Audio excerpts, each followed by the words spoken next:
Good morning, brothers and sisters. I was thinking about the relationship with God of Adam and Eve. और मैं इस संबंध के बारे में सोच रहा था जो आदम और हवा के उस संबंध में They were freely having a love and fellowship with God whenever God visit Adam in the Garden of Eden. और उस अदन के बगीचे में जब कभी परमेश्वर उनकी मुलाकात लेता था, उनसे मिलने के लिए आता, तो बहुत ही आज़ादी के साथ वो एक प्रेम के संबंध में और एक संगति में वे परमेश्वर के साथ थे।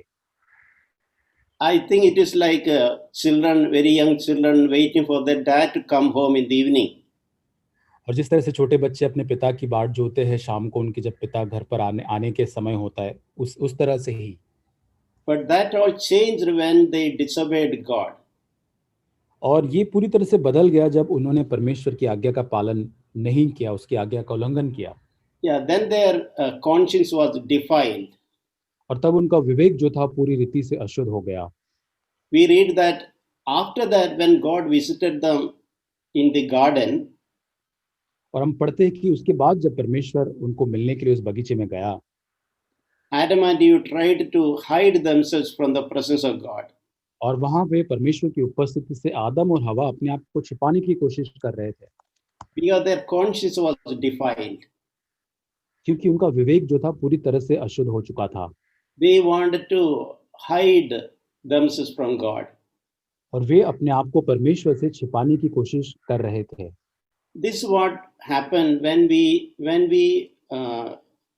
we are away from God, when we disobey and we don't humble ourselves to sort out things with God. और यही होता है कि जब हम परमेश्वर से दूर चले जाते हैं, उसकी आज्ञा का उल्लंघन करते हैं और उसके पास आने के लिए हम खोजते नहीं, तब ऐसा ही होता है। God doesn't want us to live in a perpetual bad conscience. परमेश्वर नहीं चाहता कि हम निरंतर एक अशुद्ध विवेक के अंदर हमारे जीवन को बिताए। God wants and welcoming us to live with Him in a very good conscience always. और परमेश्वर चाहता है और हम सभी को आमंत्रित करता है कि हम एक बहुत ही अच्छे विवेक के अंदर अपने जीवन को बिताए। God is not looking at perfection but sincerity. परमेश्वर सत्यता को नहीं खोजता है, लेकिन वो हमारे जीवन की ईमानदारी को खोजता है। We are accepting and we are willing to confess our sins and we are not trying to hide ourselves from God. जहाँ पर हम अपनी गलती और पापों को मान लेते, उसे ग्रहण करते, जहाँ हम परमेश्वर से कुछ भी छिपाने की कोशिश नहीं करते हैं। So this morning I want to encourage you, dear brothers and sisters. और आज सुबह भाई और बहनों, मैं आपको प्रोत्साहित करना चाहता हूँ। If anyone is living for prolonged period in a bad conscience, और क्या हम में से कोई ऐसा भाई और बहन है जो बहुत ही निरंतर एक लंबे समय से एक बुरे और एक अशुद्ध विवेक के अंदर अपने जीवन को बिता रहा है? outward everything may seem going on fine, हो सकता है बाहरी रूप से दिखने में बहुत सारी चीजें बहुत ही अच्छी दिख रही हो, but we all know inside our heart is far away from God. लेकिन हमारे भीतर हम जानते हैं कि हमारा हृदय परमेश्वर से बहुत दूर जा चुका है। And foolishly we are trying to hide ourselves from God. और बहुत ही मूर्खता के साथ हम परमेश्वर से अपने आप को छुपाने की कोशिश कर रहे हैं। Instead of accepting where we have failed and asking God for forgiveness, we are postponing things. और हमारी गलती को ग्रहण करने के लिए और माफी मांगने के बजाय हम उसको बस आगे ही धकेल रहे हैं। That's a worst thing that can happen to us. और ये बहुत ही बुरी बात है जो हमारे साथ हो सकती है। Paul is writing in Acts chapter 24:16. और पौलुस जो है प्रेरितों के काम उसके 24 अध्याय में कहता है, I do my best to maintain always a blameless conscience before God. और वो कहता है कि मैं आप भी इस प्रकार यत्न करता हूँ कि परमेश्वर और मनुष्य की ओर से मेरा विवेक सदा निर्दोष रहे। How do we get a blameless conscience? और ये निर्दोष विवेक हमें कैसे प्राप्त हो सकता है? We know that none of us are perfect. हम ये जानते कि हम में से कोई भी सिद्ध नहीं है, But nobody can stop us being honest about ourselves. लेकिन कोई भी हमको परमेश्वर के प्रति ईमानदार होने से नहीं रोक सकता। Just to accept our situation or condition where we are, it only needs a little sincerity. और केवल हमारी खुद की वर्तमान परिस्थिति असफलता को मानने के लिए केवल एक गंभीर, एक ईमानदार हृदय की जरूरत होती है। And if you repent and confess our sins, the Lord is waiting to forgive us and to cleanse us from all unrighteousness. और यदि हम पूरी तरह से मन फिराए, माफी को मांगे, तब परमेश्वर विश्वास योग्य हर एक अधर्म और बुराई से हमें शुद्ध और पवित्र करने के लिए। But the devil will always encourage us to not sort out things with God and live in a bad conscience. शैतान कभी नहीं चाहेगा कि हम परमेश्वर को उस क्षेत्र के अंदर खोजें और हमेशा निरंतर उस बुरे विवेक के साथ अपना जीवन बिताए। We can live a life which is worse than an unbeliever in such a situation. और ऐसी परिस्थिति में एक अविश्वासी से भी बदतर जीवन हम गुजारेंगे, Instead of the wonderful and precious loving relationship with the Lord. और यहाँ तक एक अद्भुत और एक मूल्यवान रिश्ता परमेश्वर के साथ हम बिता सकते हैं। In 1 John chapter 2 verse 28, पहला यूहन्ना 2 अध्याय 28 वचन, John is reminding the believers, और यहाँ पे यूहन्ना जो है वहां पर विश्वासी को स्मरण दिलाता है encouraging them to abide in Jesus, और वो कहता है कि तुम यीशु मसीह में बने रहो, so that when he appears, we may have confidence and not shrink away from him in shame at his coming. ताकि जब वो प्रकट हो तो हमें साहस हो और हम उसके आने पर उसके सामने लज्जित न हो। See, one of the blessed hope that we have is about the second coming of the Lord. और हम में से सभी के पास एक बहुत ही धन्य आशा वो है, वो यीशु मसीह का दूसरा आगमन। It is the Lord's desire that we maintain a clear conscience before him, and we can anticipate his coming. और परमेश्वर की ये इच्छा है कि हम उसके प्रति एक अच्छे विवेक को बनाए रखें और उसके साथ हम परमेश्वर के प्रकट होने की बाट जो है, And we can see him with great confidence और बहुत ही हियाव के साथ उसको हम देख सकते हैं। and not try to shrink away as Adam and Eve did. और जैसे आदम और हवा पीछे हटकर अपने आप को छुपाने की कोशिश कर रहे थे, वैसे हम ना करें। And the Lord knows the only way we can have confidence is always seeking to repent and confess our sins. और एक ही तरीका है जिससे हम परमेश्वर के सामने उस साहस के साथ आ सकते हैं कि निरंतर हम अपने पापों को मानकर, मन फिराकर उसके सामने आए। Never harden our hearts. हमारे हृदय को कभी कठोर न होने दे।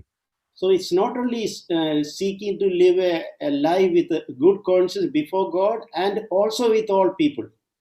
और केवल उतना ही नहीं कि हम हमारे एक शुद्ध विवेक के साथ परमेश्वर के सामने और मनुष्यों के सामने अपने जीवनों को बिताए। Be quick to forgive others. औरों को माफी हम जल्दी दें। And if anyone has offended us, be quick to forgive them, so that just like the Lord has forgiven us. और जैसे कोई भी हमें चोट पहुंचाता है और तभी हम यीशु ने जैसे हमको क्षमा किया है, वैसे ही हम भी उन्हें क्षमा करें। And if you do that, we can have a joyful life in all the days. और यदि हम ऐसा करते तो हमारे जीवन के सारे दिन एक बहुत ही आनंदित जीवन हमारा होगा। Bible is full of good examples where God's people enjoyed that loving fellowship with him. और बाइबल ऐसे बहुत सारे उदाहरणों से भरपूर है जहां पर लोगों ने परमेश्वर के साथ वो प्रेम से भरा हुआ रिश्ता या संगति परमेश्वर के साथ उसका आनंद उठाया। We read about Enoch that he walked with God. और हम हनोक के बारे में पढ़ते हैं कि वो हनोक परमेश्वर के साथ साथ चला। Enoch was a married man with children. और हनोक जो था एक शादीशुदा व्यक्ति, पत्नी और बच्चों के साथ था। He probably employed and he was living on earth like all of us. और शायद वो इस धरती के ऊपर, पृथ्वी के ऊपर हमारे ही समान काम करता होगा। But about Enoch it is written that he walked with God. लेकिन हनोक के बारे में लिखा है कि हनोक परमेश्वर के साथ चलता रहा। Even though he was busy with things, he has lot of responsibilities, he learned to walk with God. और यहाँ तक वो व्यस्त होगा, बहुत सारी जिम्मेदारी उसके ऊपर होगी, लेकिन यहाँ तक वो परमेश्वर के साथ चला। That means he lived in a close fellowship with God. इसका मतलब वो बहुत ही नजदीकी परमेश्वर के साथ उस संबंध में उसने अपने जीवन को बिताया। When I read that passage, always my heart is really longing for such a life. और इस वचन के भाग को जब भी मैं पढ़ता हूँ तो ऐसे जीवन की बहुत मैं लालसा करता हूँ।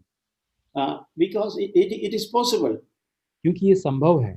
If Enoch could walk with God, we all can walk with God. और यदि हनोक परमेश्वर के साथ चल पाया तो हम भी परमेश्वर के साथ चल सकते हैं। If we are sincere and willing to accept responsibility for our life and confess our sins, we can walk with God. यदि हम हमारे जीवन के प्रति गंभीर ईमानदार है हमारे सारी चीजों को मन फिराकर उसके पास आने के, तो हम उसके साथ इस प्रकार चल सकते हैं। And it is mentioned about him. Enoch walked with God, and one day he disappeared because God took him. और लिखा है कि हनोक परमेश्वर के साथ चलता रहा और एक दिन वो पूरी तरह से हनोक गायब हो गया क्योंकि परमेश्वर ने उसको उठा लिया। God was so pleased with the life of Enoch. परमेश्वर हनोक के जीवन से इतना प्रसन्न था। Again, I'm saying I don't think he was a perfect man, मैं नहीं सोचता कि वो एक सिद्ध व्यक्ति होगा, because he was always willing to correct. लेकिन वो अपने आप को हमेशा सुधारने के लिए तैयार था। He was not like Adam and Eve who tried to blame each other and even God. और यहाँ तक वो आदम और हवा के समान भी नहीं था कि जो एक दूसरे को दोष लगा रहे थे, यहाँ तक परमेश्वर को भी आदम हवा ने दोष लगाया था। And about Enoch, it isn't that he didn't have a natural death. और वहां पे लिखा है नूह के बारे में एक स्वाभाविक मृत्यु उसका नहीं हुआ था, God took him to heaven without seeing death. और मृत्यु देखे बिना परमेश्वर ने उसे स्वर्ग में उठा लिया। That shows a life of a human being in whom God was so well pleased. और एक ऐसे मनुष्य का जीवन यहाँ पे दर्शाता है जिसके द्वारा जिसमें परमेश्वर कितना अधिक प्रसन्न होता है। So that life of Enoch is something which we can all covet and desire. और ऐसे ही हनोक के समान जो जीवन है हमारे जीवन में उसकी हम लालसा कर सकते हैं। Something similar written is about Moses. और इसी प्रकार मूसा के संदर्भ में भी लिखा गया है, The Lord used to speak to Moses face to face, और परमेश्वर मूसा के साथ आमने सामने बात करता था, just like a man speak to his friend. और जैसे एक व्यक्ति किसी अपने मित्र से बात करता So हो। that is the desire of the Lord to fellowship with all of us. और यही परमेश्वर की इच्छा है कि इस प्रकार से वो हमारे साथ संगति करना चाहता है। God can speak to us like a friend परमेश्वर एक मित्र के समान हमसे बात कर सकता है, if you are willing to listen only.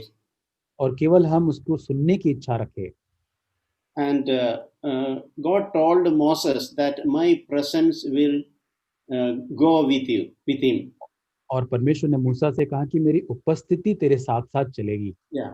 In other words, God promised his presence with Moses always. और इसका दूसरे शब्दों में कि परमेश्वर ने मूसा को अपनी उपस्थिति के साथ चलने का वायदा दिया। And Moses also valued God's presence so much, और मूसा ने भी परमेश्वर की उपस्थिति का इतना अधिक मूल्य किया, more than anything else. और किसी भी चीज से बढ़कर। And Moses also prayed, Lord, if your presence does not go with us, let us not leave from here. और मूसा कहता है कि प्रभु यदि तेरी उपस्थिति हमारे आगे न चले तो प्रभु हम यहाँ से आगे नहीं बढ़ेंगे। Moses did not want to go anywhere without the presence of God with him.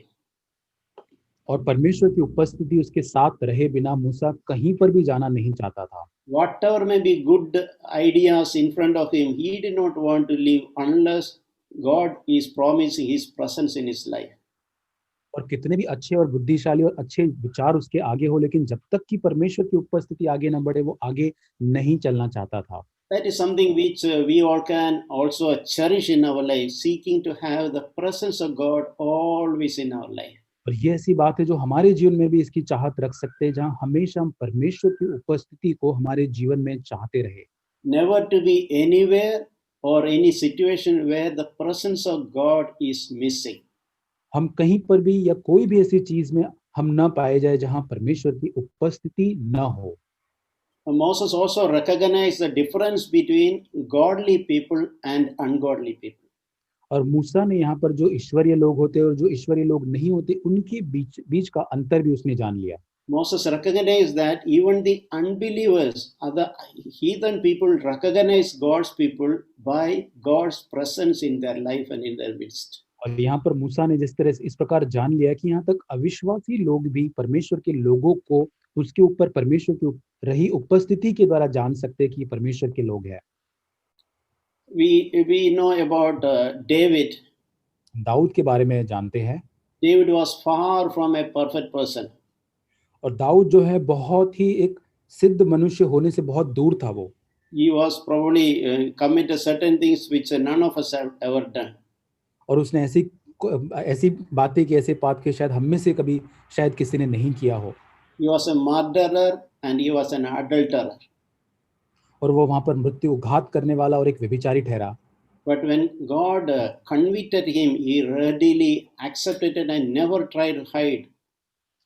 और जब परमेश्वर ने उसको उस पाप का बोध दिलाया तो उसने पूरी रीति से उस पाप को मान लिया और उसे छुपाने की कोशिश नहीं किया। He was just broken before God and he just unconditionally sought forgiveness. और वो अपने अपने आप में टूट जाता है और परमेश्वर के सामने उसकी दया और उसकी माफी को वो खोजता है। We read that in Psalm 51, verse 1. और हम देखते हैं कि भजन संहिता 51 अध्याय के अंदर पहला वचन, Be gracious to me, O God, according to your loving kindness. और वहां पर कहता है कि परमेश्वर अपनी करुणा के अनुसार मुझ पर अनुग्रह कर, According to the greatness of your compassion, blot out my transgressions. और अपनी बड़ी दया के अनुसार मेरे अपराधों को मिटा दे। So David was just relying on the loving kindness and the greatness of God's compassion. और दाऊद यहाँ पर केवल परमेश्वर की करुणा और उसकी बड़ी दया और अनुकंपा के ऊपर निर्भर था। So he was not relying on his own self-righteousness. और वो अपनी खुद की जो धार्मिकता पर निर्भर नहीं था। So this David could say about God's presence.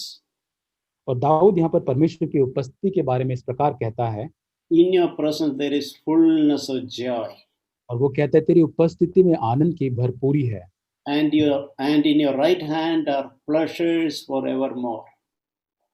और तेरे दाहिने हाथ में सुख सर्वदा निवास करता है। That is Psalm 16, we know.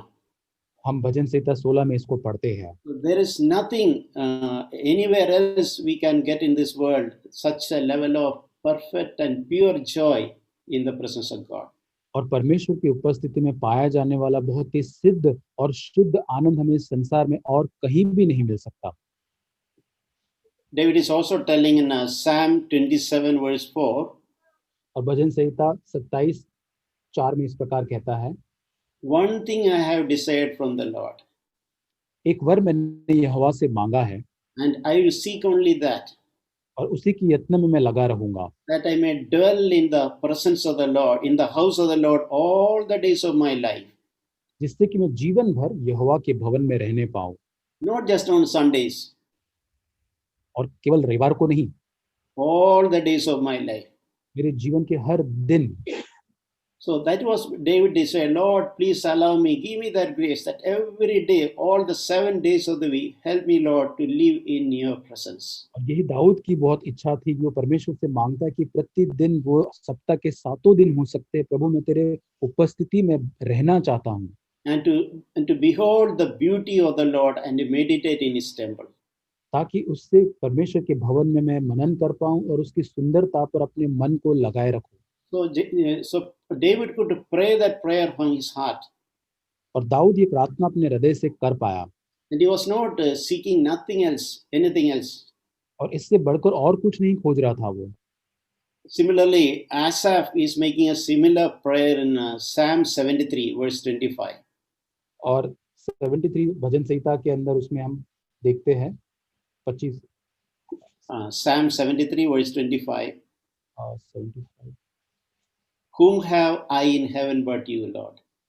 और वहां पे कहता है कि प्रभु तुझे छोड़कर इस संसार में मेरे पास कौन है, And besides you, I desire nothing on earth. और वो आगे कहता है कि प्रभु तुझे छोड़कर प्रभु इस संसार में और कुछ नहीं चाहता। And we read, so we can see about Asaph is not seeking anything else in this earth other than God himself.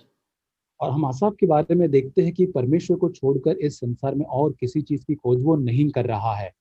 We read in today's memory verse, और आज का मेमोरी वर्स जो हमने देखा, in NLT we read that, keep away from anything that might take God's place in your hearts. और NLT अनुवाद के अंदर इस प्रकार कहता है कि ऐसी कोई भी चीज जो आपके जीवन में परमेश्वर की जगह या स्थान लेता है, उससे अपने आप को बचाए रखो। So that is the meaning of idol. इसका मूर्ति का मतलब यही होता है। Anything, any gadget, any ambition, any person in our life which takes the place of God in our heart. और ऐसी कोई भी व्यक्ति हो सकती है या कोई भी ऐसी गैजेट हो सकता है, ऐसी कोई भी चीजें जो हमारे हृदय में परमेश्वर का स्थान लेती हो। John is encouraging God's people, keep away from your heart. यूहन्ना लोगों को प्रोत्साहित करता है कि अपने हृदय को इन सारी बातों से बचाए रखो। Give God God's right place in your heart. परमेश्वर को अपने हृदय के अंदर एक सही स्थान, प्राथमिकता हम दे। We know many believers struggle with lack of confidence in their life. और बहुत सारे विश्वासी होते हैं जिनके जीवन के अंदर एक हियाव की कमी होती है। They always they doubt whether God has accepted them. वे हमेशा ये संदेह करते रहते हैं कि क्या परमेश्वर ने उनको अपनाया है या नहीं, Whether the forgiveness of sins is received. और क्या उसे पापों की माफी मिली है या नहीं। We read a verse in Zephaniah chapter 3 verse 17. और सपन्या 3:17 में इस प्रकार हम इस वचन को पढ़ते हैं। God is telling about his people. परमेश्वर अपने लोगों के संबंध में इस प्रकार कहता है, He will take delight in you with gladness. तेरा परमेश्वर, तेरा यहोवा तेरे बीच में है, वो तुझ पर आनंद करेगा। With his love, he will calm all your fears. और एक अनुवाद में लिखा है कि अपने प्रेम के साथ वो तेरे सारे भय को शांत करेगा। And he will rejoice over you with joyful songs. और बहुत ही आनंद के गीतों के साथ तेरे ऊपर वो आनंदित और मगन होगा। This is how God wants to look at his people. और यही परमेश्वर अपने लोगों के अंदर चाहता है कि वो ये बात को देखे। God's thoughts towards his children. और परमेश्वर के विचार अपने बच्चों के प्रति, He is trying to draw each one of us to himself. वो चाहता है कि हम उसकी तरफ खींचे चले जाएं। He is worthy of our devotion and our love. और हमारे प्रेम और समर्पण की वो योग्य परमेश्वर है। And he is most delighted to see our sincerity. और बहुत ही आनंदित होता है जब वो हमारी गंभीरता या हमारी मन की ईमानदारी को वो चाहता है। So it appears that it will mean that God is secretly planning for us in love. और ये इससे पता चलता है कि परमेश्वर अपने प्रेम में होकर हमारे लिए एक गुप्त रीति से योजनाओं को बना रहा है। These are the thoughts of God towards each one of us. और हम सभी के लिए परमेश्वर के यही विचार है। How can we neglect or despise such a heart of God? और हम कैसे परमेश्वर का ऐसा हृदय उसको इनकार कर सकते हैं, उसे नजरअंदाज कर सकते हैं। So when we see God's thoughts towards us, that is what gives us confidence. और जब हम परमेश्वर के हमारे प्रति जो विचारों को देखते हैं, तभी हमारे हृदय में एक हियाव आता है। When we know that with all our imperfections, when the Lord has accepted as his own. और हम इस बात को जब जान लेते हैं कि परमेश्वर ने हमें हमारी सारी अस्थिरताओं या हमारी कमी घटियों के साथ हमको अपना लिया है। He is receiving us with as his beloved children. और उसने हमें अपने प्रिय पुत्र के समानता में हमें ग्रहण कर लिया है। If we are willing to repent and confess, he is willing to forgive any sin. और यदि हम अपने पापों को मानने के लिए तैयार है, तो हमारे किसी भी या कोई भी पाप को वो क्षमा करने के लिए वो सक्षम है। And he is willing to overlook all our failures. और हमारे सारे जो असफलताएं हैं, उन सारी चीजों से हमें निकालने के लिए, And he wanted to celebrate our lives.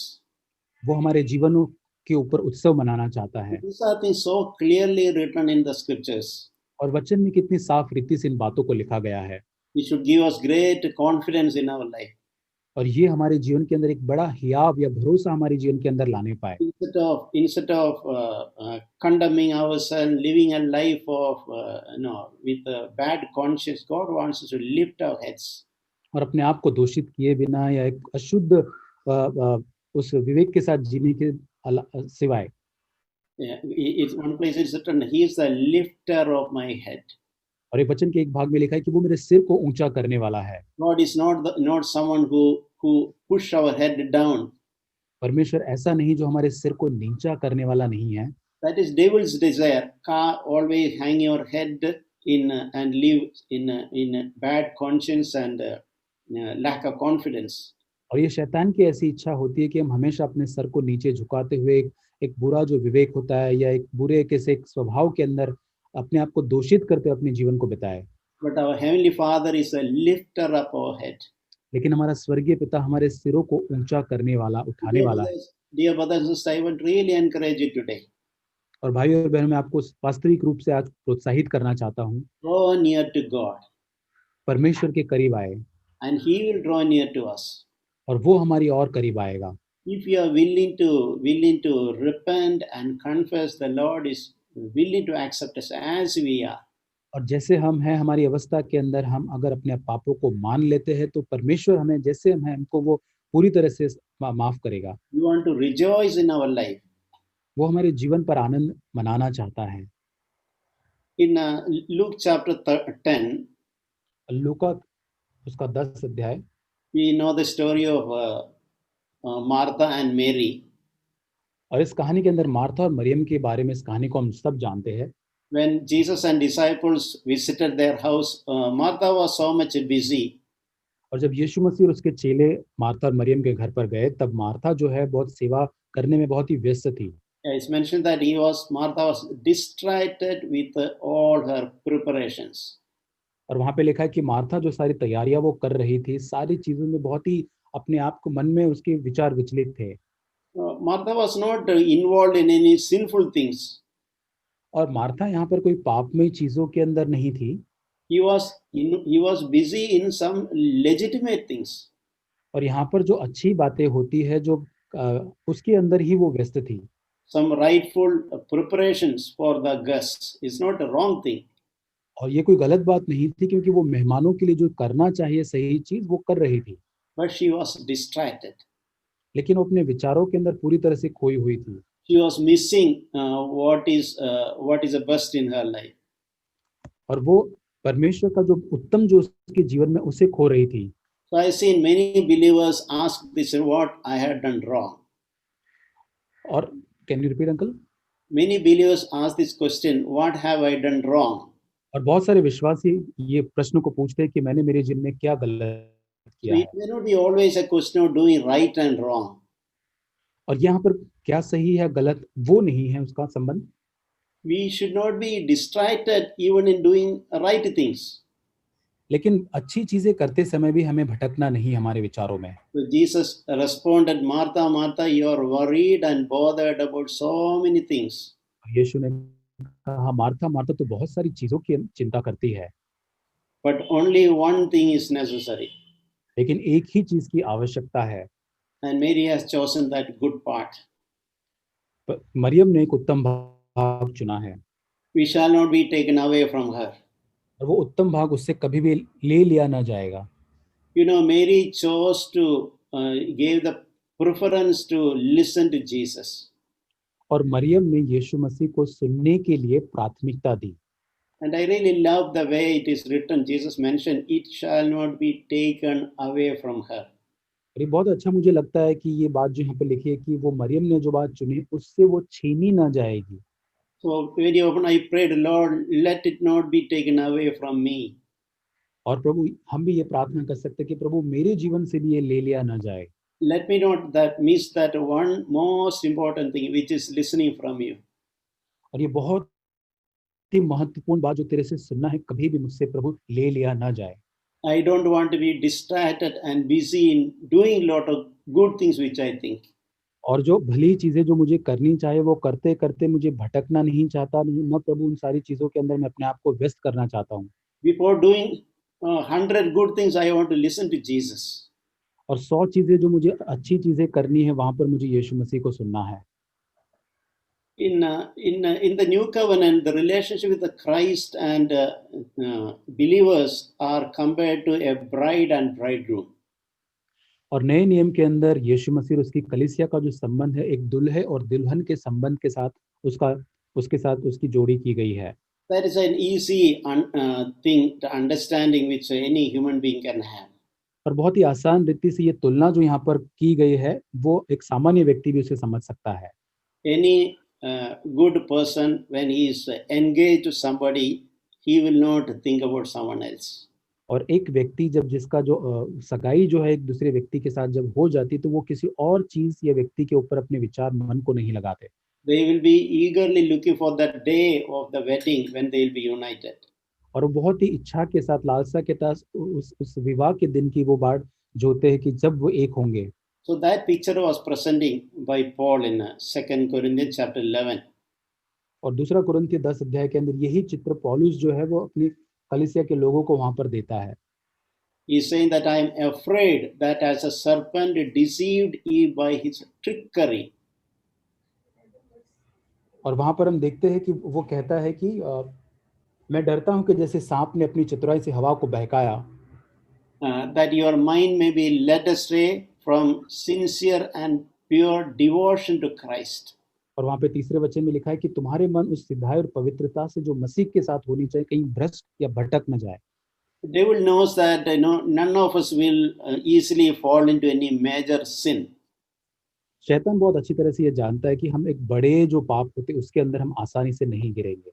So his second option he will try his best to take our hearts away from our simplicity and purity of devotion to Christ. दूसरी रीति से जो हमको वो बहकाता है या हमें धोखा देता है कि हमारे हृदय से उस सिधाई और पवित्रता और समर्पण जो हमारा मसीह के प्रति होता है उससे वो दूर करने की कोशिश करता है। It should be our lifelong concern, dear brothers and sisters, और भाई और बहनों, हमारे जीवन भर में ये एक चिंता का विषय होना चाहिए to preserve our simplicity and purity of our devotion to Christ. और हमारी जो सिधाई, हमारी पवित्रता मसीह के समर्पण में होनी चाहिए उसको हम बनाए रखें। Probably many of us had such a simple and pure devotion to Christ once upon a time. और कई लोगों के साथ ये अनुभव होता है कि एक समय पर ऐसी सिधाई और पवित्रता परमेश्वर के समर्पण में उनके पास थी, Especially the early years of our life when we received the Lord as our Savior. और खास करके उन शुरुआती दिनों के अंदर जब हमने यीशु मसीह को हमारे उद्धारकर्ता के रूप में ग्रहण किया। And God wants us to continue in that simplicity and purity of devotion till the end of our life. और परमेश्वर चाहता है कि हमारे जीवन के अंतिम समय तक उस सिधाई और पवित्रता से हम मसीह के उस समर्पित बने रहे। So they will be constantly fighting and battling to lead us astray from that position. और शैतान हमेशा हर संघर्ष और युद्ध को लड़ेगा ताकि वो स्थान जो है, जो पद जो है, इस जगह से हमें हटाने के लिए। There Paul is telling about three things. Devil will present us another Jesus, another gospel, and another Holy Spirit. और शैतान यहाँ पर कहता है वो एक दूसरे ही एक सुसमाचार, दूसरा ही यीशु और एक दूसरा ही पवित्र आत्मा को प्रकट करेगा। A Jesus who will accept a sloppy life. और ऐसा जीवन जो बहुत ही एक आसानी से फिसलने वाला या एक साधारण जीवन हो, इस प्रकार हो। So that's what happened to Corinthian believers. और यही कुरिन्थियों के विश्वासियों के साथ हुआ। They lowered their standards. और अपने जो स्तर और मानक दंड थे उसको उसने पूरी तरह से नीचा कर दिया उन्होंने। Started interpreting that Jesus is a nice person. He will allow anything. He will tolerate anything. और उन्होंने ये सोचा कि यीशु मसीह तो बहुत ही अच्छा है, वो कोई भी चीज को वो ग्रहण कर लेगा और सहन कर लेगा। And he will forgive me so I can keep on sinning. वो मुझे माफ करेगा, ये मैं अपने ही पापों को करते निरंतर जा सकता हूँ। And so we will never we fall into such a pit. और ऐसे गड्ढे के अंदर हमको कभी नहीं गिरना चाहिए। May God really help us to love the Lord from the depth of our heart. और परमेश्वर हमारी मदद करे ताकि हमारे हृदय की गहराई से हम परमेश्वर से प्रेम कर सके। More than anything else. और किसी भी चीज से बढ़कर। More than anybody else. और किसी व्यक्ति से बढ़कर। And I believe one sign of our love and devotion to Christ is we will seek to please God always. और परमेश्वर को प्रसन्न करने का एक चिन्ह हमारे जीवन में ये होगा कि हम हमेशा परमेश्वर को प्रसन्न करने की कोशिश करेंगे। We read that in Ephesians chapter 5 verse 10. और इफिसियों 5 अध्याय के 10वें वचन में इस प्रकार हम पढ़ते हैं, trying to learn what is pleasing to the Lord. और वहाँ लिखा है कि ये परखो कि प्रभु को क्या भाता है। So if you really love the Lord, we will always try to seek or try to understand what is pleasing to the Lord. और यदि हम परमेश्वर से प्रेम करेंगे तो हमेशा हम खोजेंगे कि परमेश्वर को क्या भाता है या प्रसन्न आता है। When we involve in various things, when we go somewhere, when we in our dealings and transactions, our heart will always constantly try to understand if this is pleasing to the Lord. और हमारे जीवन के हर एक कामों के अंदर जहाँ कहीं हम कोई व्यवहार करते हैं, उन सारी बातों के अंदर हम चीजों को परखेंगे कि क्या ये चीज परमेश्वर को भाने वाली या उसे प्रसन्न करने वाली चीज है। That is a good place to be. और ये बहुत ही अच्छा स्थान है जहाँ पर हम बने रह सकते हैं। Always our heart continually seeking to understand if where I am, what I am doing, is it pleasing to the Lord. निरंतर अपने आप को जांचते हुए हम जांचे कि क्या मैं हूँ, क्या मैं सही जगह पर हूँ और अपने आप परमेश्वर को भा रहा हूँ या प्रसन्न कर रहा हूँ। A second thing is, if you really love the Lord, we will not be ashamed of being His disciple. और यदि हम परमेश्वर से प्रेम करते हैं तो उसको उसके चेले ठहरने या बनने के लिए हम उसमें शर्मिंदा नहीं होंगे। We will be grateful and we'll be proud that God has chosen us to be His children. और बहुत ही धन्यवादी हम बनेंगे और एक अच्छा गर्व हम करेंगे कि परमेश्वर ने हमें उसके संतान होने के लिए चुन लिया है। And another thing is, if you really love the Lord, we will be willing to suffer for His name. और यदि हम परमेश्वर से प्रेम करेंगे तो उसके नाम के कारण हम दुख उठाने के लिए भी तैयार रहेंगे। That suffering can be in extreme situation, it can be persecution, और बहुत ही ये दुख जो होता है वो अलग अलग मात्रा में हो सकता है, शायद वो सताव हो सकता है or it can be suffering some inconvenience. और हो सकता है कि कोई ऐसी प्रकार होगा जहाँ पर हम असुविधा को उसका सामना करते हैं। But if we really love the Lord, it will not be a problem for us. और यदि हम सच में परमेश्वर से प्रेम करते हैं तो ये हमें कोई समस्या नहीं लगेगी। Peter, when the apostles were persecuted physically, when they went away, saying that they rejoiced in that they were counted worthy to suffer shame for His name. और यहाँ तक जो पहली शताब्दी के प्रेरितों को जब सताया गया तो वहां से निकलकर आनंद आनंद मनाने लगे कि परमेश्वर ने हमको उसके दुख में सहभागी होने के लिए योग्य जाना। So they considered this as a privilege. God gave me this privilege. Jesus gave me this privilege, suffer shame for His name. और परमेश्वर के नाम के लिए उस लज्जा को, शर्मिंदगी को उठाने के लिए इन लोगों ने एक सौभाग्य के रूप में देखा। It is sometimes good to ask this question: am I willing to suffer some inconvenience for the sake of the Lord? और ये प्रश्न हमने अपने आप को हमको पूछने की जरूरत है कि क्या परमेश्वर के खातिर, यीशु मसीह के खातिर, क्या उस असुविधा या दुख को उठाने के लिए मैं तैयार हूँ। So that indication will give us an idea about our devotion to Christ. और इसी से हमें प्रदर्शित या हमें बताएगा कि हमारा जो परमेश्वर के प्रति जो समर्पण दिखाएगा। So dear brothers and sisters, wherever we are, भाई और बहनों, जहाँ कहीं हम हो, the love of the Lord is really seeking our heart, और परमेश्वर का प्रेम जो है हमारे हृदय वो उसके लिए खोजता है। to draw Him closer to Him. आइए हम उसके पास नजदीक जाएं। We read that in James chapter 4, verse 8. और याकूब चौथे अध्याय के 8वें वचन में इस प्रकार हम देखते हैं, Come close to God and He will come close to you. और परमेश्वर के निकट आओ तो वह भी तुम्हारे निकट आएगा। If you express our desire, if you are willing to take a step, the Lord will come closer to us. और यदि परमेश्वर के निकट जाने के लिए एक कदम को हम लेने की इच्छा रखेंगे तो परमेश्वर और भी वो हमारे नजदीक आएगा। We read there, cleanse your hands, you sinners. और वहां लिखा है, पापियों अपने हाथों को शुद्ध करो, Purify your hearts, अपने हृदय को पवित्र करो, you double-minded. तुम जो दुचित्ते लोग हो। So one area where we have to purify our hearts is to be free from double-mindedness.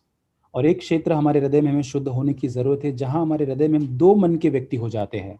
The Lord is worthy of our undistracted devotion to Him. और परमेश्वर जो है, हमारी जो भक्ति है, हमारी जो आराधना है, उसका पूरी तरह से वो योग्य है, उसमें कोई अविभाज्य उसके अंदर वो समर्पित होना चाहिए। Our hearts cannot be 50% on these earthly movable things and 50% on Him. और हमारा हृदय संसार की जो अच्छी बातें उसके अंदर 50% और बाकी का 50% परमेश्वर के ऊपर इस प्रकार नहीं होना चाहिए। He is worthy of our 100% devotion.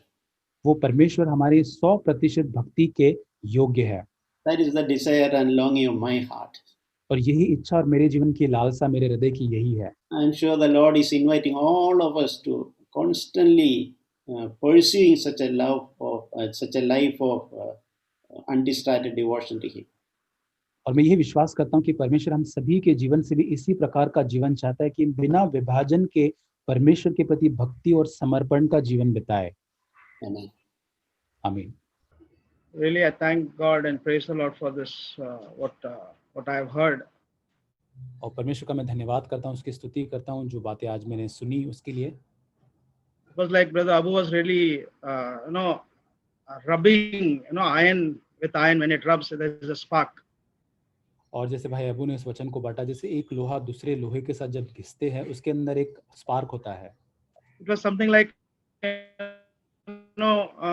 I myself felt, I take it to my heart, to what Brother Abu spoke. जो वचन आज बताया गया वो मैं अपने स्वयं के हृदय में पहले लेना चाहता हूँ मेरे लिए,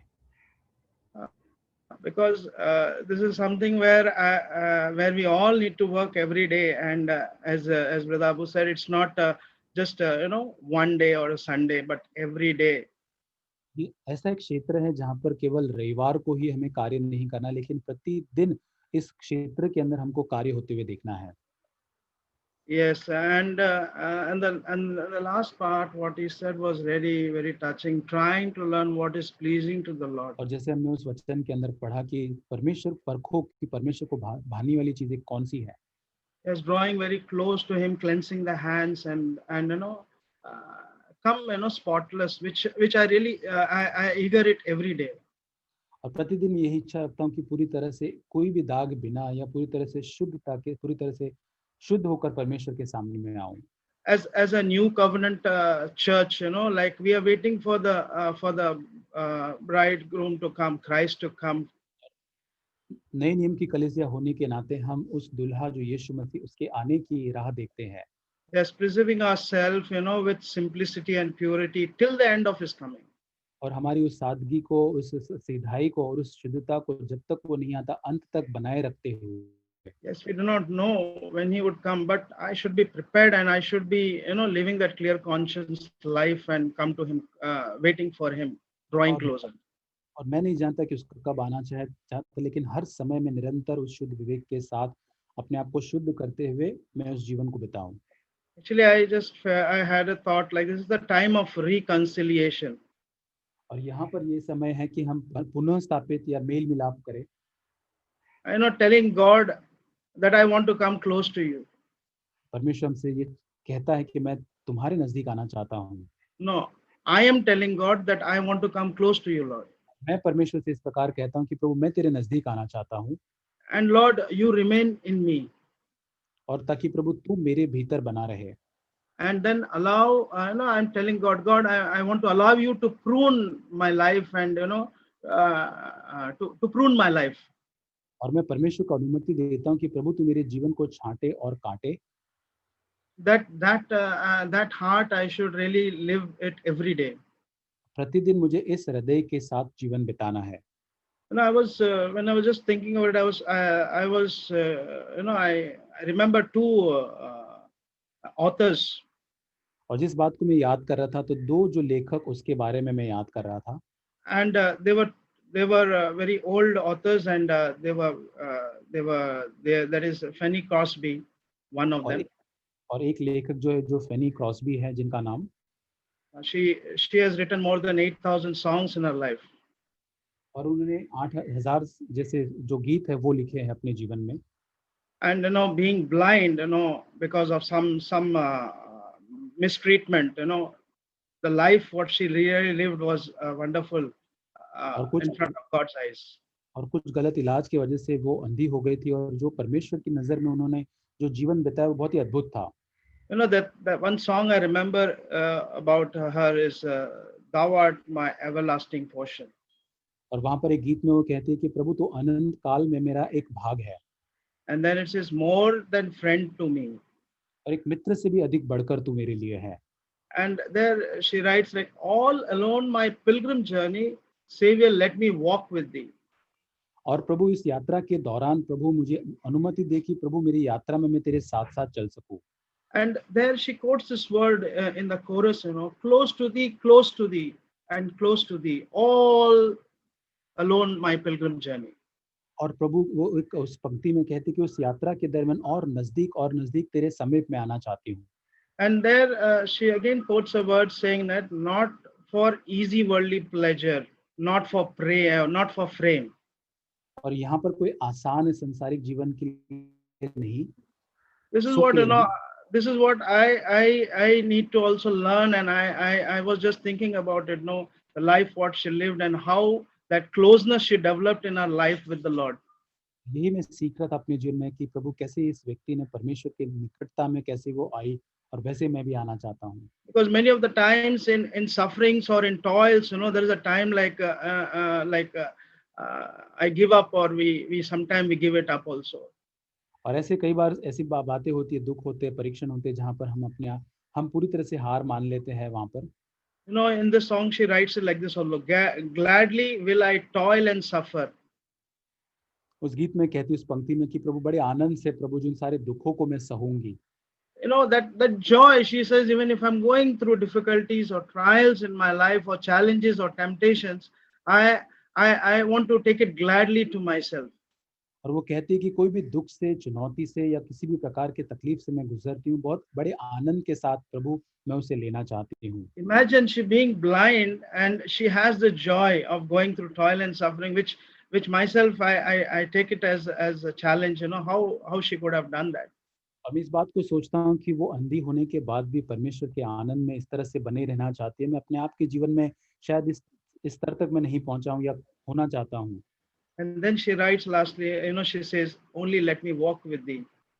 और वो अंत में कहती है कि प्रभु केवल मुझे तेरे साथ चलने दे। And lead me through the vale of shadows.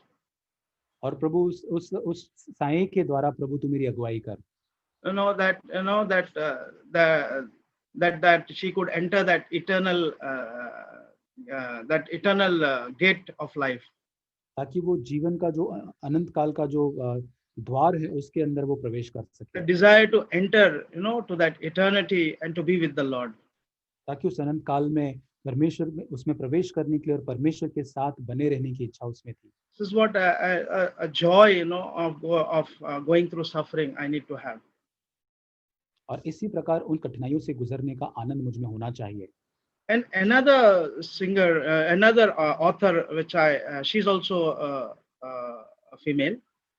और दूसरे एक लेखक है जो एक बहन है। And her name is Annie Sherwood Fox. और उनका एनी शेरवुड नाम है। And she wrote this song, I need thee every hour. और उसने इस प्रकार गीत को लिखा कि प्रभु प्रति क्षण प्रभु जी या प्रति घंटे प्रभु मुझे हर घड़ी तेरी जरूरत है। Amazing part of this, both the author, they were both born in New York. और बहुत ही अद्भुत ये बात है कि ये दोनों जो है न्यूयॉर्क के अंदर ये लेखकों का जन्म हुआ था। And Fanny Crosby is from the Methodist, and Annie Sherwood is from the Baptist Church. और ये दोनों ही एनी क्रॉस्बी जो मेथोडिस्ट पृष्ठभूमि से थी और दूसरी बहन जो है वो एक बैप्टिस्ट पृष्ठभूमि से आती थी। About this Annie Sherwood, she has written many songs. She has written almost 400 songs. और ये एनी शेरवुड जो है उन्होंने 400 से अधिक गीतों को लिखा। And out of all this song, this was the one song which is very much recognized all over. और उसमें तो इतने सारे गीतों में से ये एक गीत संसार भर में बहुत गाया जाता है। This was a song when she, she came into her senses. It said, it's written, she came to her senses. और ये गीत तब उसने लिखा जब वो इस प्रकार लिखती कि जब मैंने उस बुद्धि को उस अवस्था के अंदर, समझ के अंदर में आई। And he said, and she found that nearness to the master. और वहां पे अपने स्वामी के नजदीकी या उसके समीप आने को उसने पाया। And she felt, no, how can I live without him? How can I wander without him? और वो ये सोचती कि प्रभु मैं कैसे उसके बिना जी सकती हूँ। And she also says the same thing, whether it is joy or pain, I don't want to live without my Lord. और वो कहती शायद चाहे आनंद हो या दर्द हो, लेकिन वो कहती मैं परमेश्वर के बिना मैं जीवन नहीं बिताना चाहती। That is the time when she wrote this song, I need thee every hour, most gracious Lord. और वो उसी समय ऐसे इस गीत को लिखना कि हे अनुग्रहकारी परमेश्वर, मैं हर घड़ी प्रभु मुझे तेरी जरूरत है। The word what she uses is most gracious Lord. Is our God is how gracious to us, as Brother Abu said, like anytime when we come to him, he's ready to accept, he's ready to show that grace to us. और ये गीतकार इस प्रकार लिखती है कि वो कितना अनुग्रहकारी परमेश्वर है, जैसे भाई अबू ने भी बताया कि वो हमेशा अनुग्रह से भरा हुआ हमें माफ करने के लिए वो हमेशा तैयार होता है। It is like the prodigal son when he came to his senses and he comes back, graciously God is there to accept. और उस उड़ाऊ पुत्र की कहानी में हम देखते हैं कि जो अपने आपे में, अपनी समझ में जब वो आया तो कितने अनुग्रह के साथ पिता ने उसको अपनाया। And she writes in that song, no tender voices like thee, O Lord. और यहाँ पर वो फिर आगे गीत में लिखते हैं कि प्रभु तेरे समान कोमल आवाज और प्रभु किसी का नहीं है। And that voice, gives that peace to my heart. और वही आवाज जो है मेरे हृदय को शांति देता है। That she could feel it in herself, and she has written that, that peace what she received. और वो अपने जीवन के अंदर इस शांति को जो उसने प्राप्त की थी उसको वो महसूस कर पाए, जिसको उसने लिखा भी।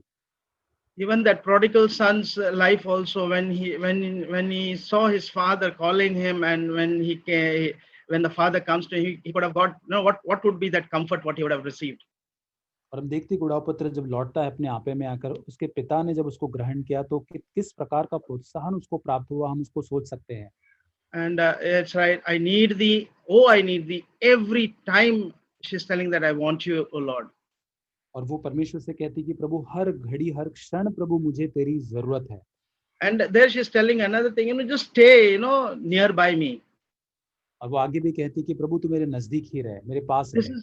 This is what I know. I also should desire every day. Why she's asking God to stay nearby. और यही इच्छा मैं अपने जीवन में चाहता हूँ। वो क्यों परमेश्वर से कहती है कि प्रभु तू मेरे साथ में, पास में रहे। Because she's telling temptations lose their power when you are far away. Means I will fall into temptation when Lord you are far away from me. और वो कहती है कि यदि प्रभु तू मुझसे दूर रहेगा तो मैं बड़ी आसानी से उस परीक्षा में गिर जाऊंगी। So I need you every time so that I become more stronger with you, Lord. और इसलिए मुझे हर घड़ी तेरी जरूरत है, ताकि जब तू मेरे साथ में होगा तो और मजबूत मैं बन पाऊंगी। I remember this verse from John chapter 15, और यूहन्ना की पत्री उसके 15 अध्याय में हम इस वचन को याद करें। And there in 15:4, it says, remain in me and I will remain in you, for the branch cannot produce fruit if it is served from the vine, if it is removed from the vine. यूहन्ना 15 अध्याय 4 वचन में कहता, तुम मुझ में बने रहो, मैं तुम में, जैसे डाली यदि दाख में लता में बनी न रहे तो अपने आप से नहीं फल सकते, वैसे तुम भी यदि मुझ में बने न रहो तो नहीं फल सकते। That's what, and it says you cannot be fruitful apart from me. Means without Lord I cannot become fruitful. और यहाँ पर अंत में कहता है कि परमेश्वर के बिना या उससे अलग होकर हम फलवंत नहीं हो सकते। And another verse, in 15:5 it says, those who remain in me and I in them will produce much fruit. और 5 वचन में कहता है कि जो मुझ में बना रहता है और मैं उसमें, तो वह बहुत फल लाता है। One good part which is written in that last portion of verse 5, it says, for apart from you cannot do anything, you cannot do nothing, it says. 5वें वचन के दूसरे भाग में कहता है, क्योंकि मुझसे अलग होकर तुम कुछ भी नहीं कर सकते। Very challenging, where I really take that, yes, without my Lord and without him I just cannot do anything. और एक चुनौती से मेरे जीवन के लिए चुनौती है कि मेरे परमेश्वर के बिना, उसके बिना मैं उससे अलग होकर कुछ नहीं कर सकता। Just like Martha, who just sat in front of the Lord seeking, knowing that everything lies there only. और जैसे मरियम जो है, जो परमेश्वर के उस चरणों में बैठी थी, जैसे कि वहीं पर सब कुछ पाया जाता है। Yes, Martha was very much disturbed. Sorry, I said I was wrong before. Martha was very much disturbed at that time. और मार्था जो है उस समय बहुत ही भटकी हुई, उसके विचारों के अंदर या विचलित थी। She was very much worried. बहुत ही चिंता में वो थी। But Mary found the right thing, and that concern she discovered in her life. और मरियम जो है उसने एक बहुत ही अच्छा चुनाव किया था। Really, that desire I need to develop, and I need more of it every day. और प्रतिदिन मुझे इस इच्छा मेरे जीवन में होनी चाहिए। As David in Psalms 27 verse 4, he says. और जैसे भजन संहिता में दाऊद 27 भजन संहिता में दाऊद इस प्रकार कहता है 4थे वचन में, The thing that I want to seek most in my life. और सबसे अधिक चीज जो मैं परमेश्वर के अंदर में खोजना चाहता हूँ, To live in the house of the Lord all the days of my life. ताकि मेरे जीवन के हर दिन परमेश्वर के भवन में मैं रह सकूं। Delighting the Lord in perfection and meditating in his temple. ताकि उसके भवन के अंदर उसकी सुंदरता, उसकी मनोहरता के ऊपर अपनी दृष्टि लगाए रहूं और उस पर मनन करता रहूं। I really praise God and thank the Lord in Jesus' name. Amen.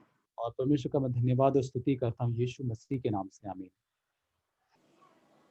Yeah, I was blessed to what I've heard today. और मैंने जो आज सुना उससे मैं आशीषित हुआ। I was thinking on the similar lines when I was reading the word today, as well as I was reading a book yesterday. और मैं जब आज परमेश्वर का वचन पढ़ रहा था और कल भी पढ़ रहा था, मैं भी इन्हीं विषयों के बारे में थोड़ा सोच रहा था। The similar verses I've read today on Martha and Mary.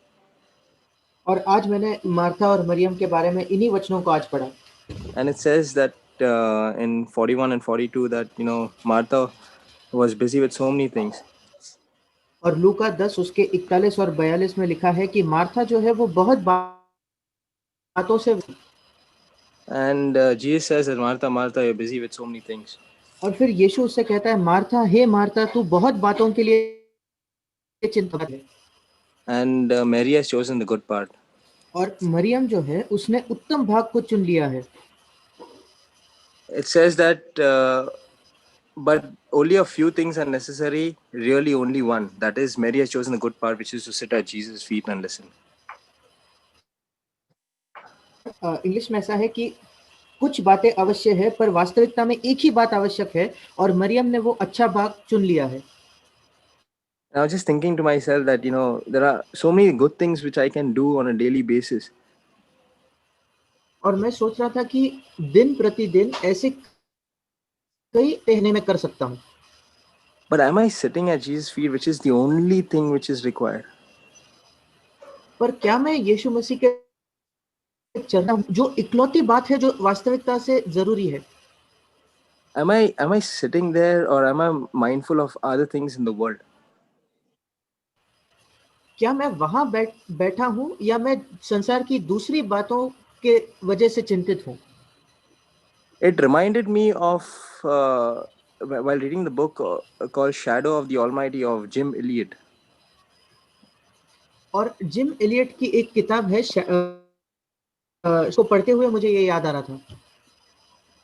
Yeah, and I like to quote a couple of sentences what he said there. और उस पुस्तक में जो कुछ लिखी हुई पंक्तियों को मैं बोलना चाहता हूँ। He says, culture, philosophy, disputes. और वो कहता है जो संस्कृति होती है, या जो तत्व ज्ञान होता है, या जो वाद विवाद वाली जो चीजें होती है, Yeah, drama, concerts, opera, politics. या नाटक देखने जाना, या जो राजकारण होता है, उन सारी चीजों को। Yeah, whether it was opera or politics, singing or whatever it is. शायद हो या राजनीति हो। Anything that can occupy the intellect. ऐसी कोई भी चीज जो जकड़ कर रखती है, seems to turn aside the hearts of many. और ऐसी चीज जो मेरे विचारों को जकड़ती है, कई लोगों के जो हृदय है वो भटक जाते हैं। Here on the campus from a humble life in the steps of the master. पर यहाँ एक नम्र जीवन के द्वारा जो मेरा स्वामी है उसी के पद चिन्हों पर। So anything that can occupy the intellect seems to have turned aside the hearts from a humble life in the steps of the master. इसका बुद्धि को अगर कोई भी चीज जकड़ लेती है, मतलब मैं अगर उसी के बारे में विचार करता हूँ, तो मेरे स्वामी के जो नम्र जीवन है उससे मैं भटक गया हूँ। He was talking about his early days in college where all these things occupied the minds of many students. और वो अपने कॉलेज के दिनों के बारे में बता रहा था, जब वहाँ जो विद्यार्थी होते हैं उनके मनों में ऐसी कई चीज होती है जो उनके मनों में चलती। He even quoted saying that even education is dangerous. और उन्होंने ये तक कहा कि जो शिक्षा है कुछ मायने में खतरनाक है या खतरनाक है। I was looking at his aim when he joined the college. रहा था कि जब उन्होंने कॉलेज में प्रवेश किया तो उनका क्या उद्देश्य था। When he joined college, his aim was only to follow God. और जब उन्होंने कॉलेज में प्रवेश लिया तो उन्होंने बस उनका एक ही उद्देश्य था कि उनको प्रभु के पीछे चलना था. Whether he joined the football team or wrestling team, he did it so that he could be fit to be a missionary. भले ही वो फुटबॉल खेलते या वो सिर्फ एक ही उद्देश्य से करते थे ताकि वो मिशनरी होते हुए बिल्कुल स्वस्थ रहे. Even when he had gone to the mess to eat food, he used to eat in such a way that he wouldn't get fat, he would still be fit. और वो जब खाना खाने भी जाते थे तभी वो इस प्रकार से ही खाते थे कि खाना खा के मोटे ना हो जाए बल्कि सिर्फ स्वस्थ रहे. Yeah, this is the Jim Elliot which I did not know about. और ये जिनके बारे में मैं नहीं जानता था. Yeah, and such a wonderful testimony, I could, take out, from his words, from his book. और ऐसी एक अद्भुत गवाही मैंने उनके पुस्तक में पाई. Imagine in the 40s, 1940s and 50s, there was so much of distraction. और कल्पना करके देखिए कि 1940 1950 के दौरान अगर इतनी चीजें थी जहाँ भटक सकता था. And imagine today, including the former, there is plus technology. देखिए आज वो सब बातें तो है पर उससे भी अधिक आज हमारे पास टेक्नोलॉजी भी है. Yeah, but where is my mindset is the only question. और सवाल यही है कि मेरा मन कहाँ लगा हुआ है. So it's something I need to ponder on every day of my life. ये ऐसा कुछ है जिसके बारे में मुझे हर दिन विचार करना है. And when I look at Martha and Mary, I want to say, who am I? Am I Martha or am I Mary? और जब मैं मार्था और मरियम को देखता हूँ मुझे अपने आप से पूछना है कि मैं कौन हूँ. क्या मैं मार्था हूँ या मैं मरियम हूँ. Sometimes I am Mary, sometimes I am Martha. कभी कभी मैं मरियम होता हूँ और कभी कभी मार्था के समान होता हूँ. I need to be Mary every day of my life. मेरे जीवन के हर दिन मुझे मरियम जैसे बनना है. Where I sit at Jesus' feet and listen and talk to him. जब मसीह के चरणों में बैठकर उसको सुनकर उससे बातचीत करता हूँ. I want to praise God for what I've heard and what I've read. और धन्यवाद देता हूँ जो मैंने सुना और जो मैंने पढ़ा उसके लिए. Amen. आमीन.